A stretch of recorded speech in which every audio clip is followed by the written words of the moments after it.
So let me tell you about my life with Lilli. It's a crazy long story and I may wander off a bit, but stick with me because it's really worth it.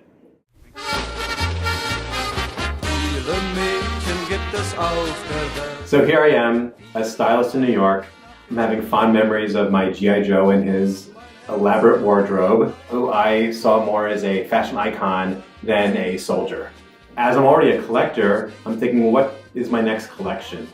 I really enjoyed having a miniature wardrobe and a mannequin to put them on. And putting it all together, I realized Barbie dolls would bring me that joy again. So I do my research, find my first Barbie doll and a few outfits, which are great. But then I stumbled upon something even bigger. And that's how I met Lilli. So one thing led to another, and through this crazy network of doll collectors and doll dealers, I was led to Albert, who had this incredible doll that I was told was sort of like Barbie. I met Albert, saw the suitcase, took a peek inside, threw money down on the table, and ran with the suitcase.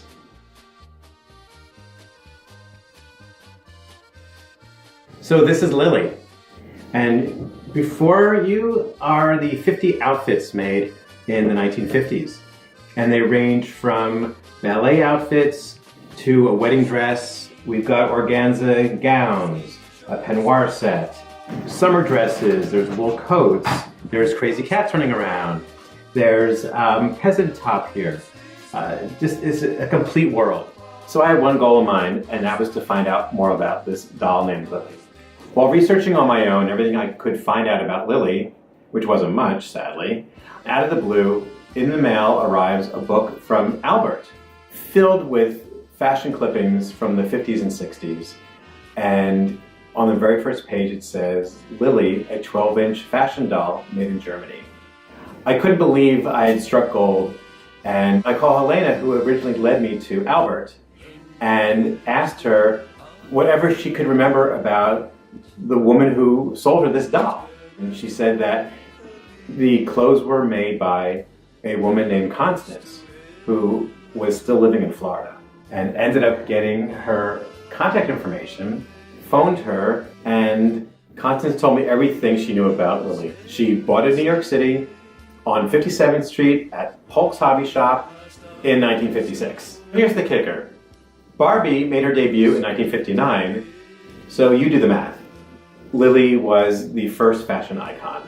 I needed to unlock the mystery of Lilli, because clearly everyone knows Barbie and no one knows Lilli, yet they're the same size, same hairstyle, their clothes are interchangeable.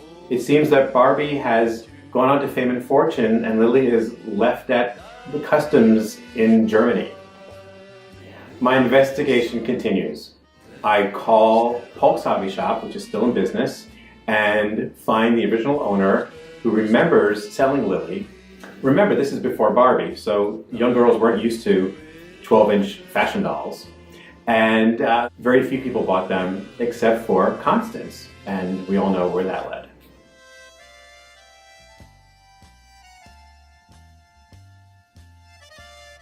So it appears Lilli was made as a men's novelty toy, sold predominantly at smoke shops, hanging from rearview mirrors, on dashboards. It was actually based on a naughty street girl, a cartoon character in the newspaper Bild, and is referred to as Bild Lilli. Nothing at all like the wholesome image of Barbie. So let's review. Lilli is made in Germany, brought to New York City, sold to a child in Long Island, ends up in Massachusetts at a doll dealer, is sold to a collector in New York, brought her back to Manhattan, and that's not where the story ends. Flash forward 10 years. Constance pops back into my life, and she suggests revamping Lilli's wardrobe.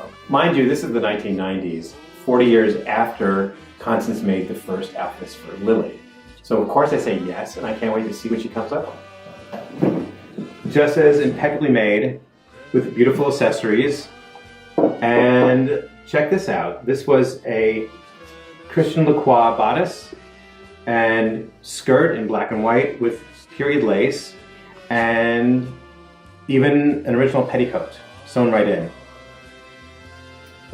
Another favorite is a black and white Bill Blass strapless gown. It's a lantern shape, and you can see the stitches, how there's like thousands of stitches just attaching all the lace. And here's one from Chanel with overscaled bows for the sleeves and an overlay of lace and charmeuse. And Julia Roberts wasn't the only pretty woman, because Lilli has her own red dress that would have been perfect in that movie. There's a lot more in this case that we could look at, but I think it's time to put Lilli into some of these and have a fashion show. From dashboards to museums, Lilli has made quite the impact. As a collector, the last 30 years with Lilli has been more than rewarding. I always knew Lilli was special, and I'm thrilled that the rest of the world has finally caught on. The end. Look out, Barbie.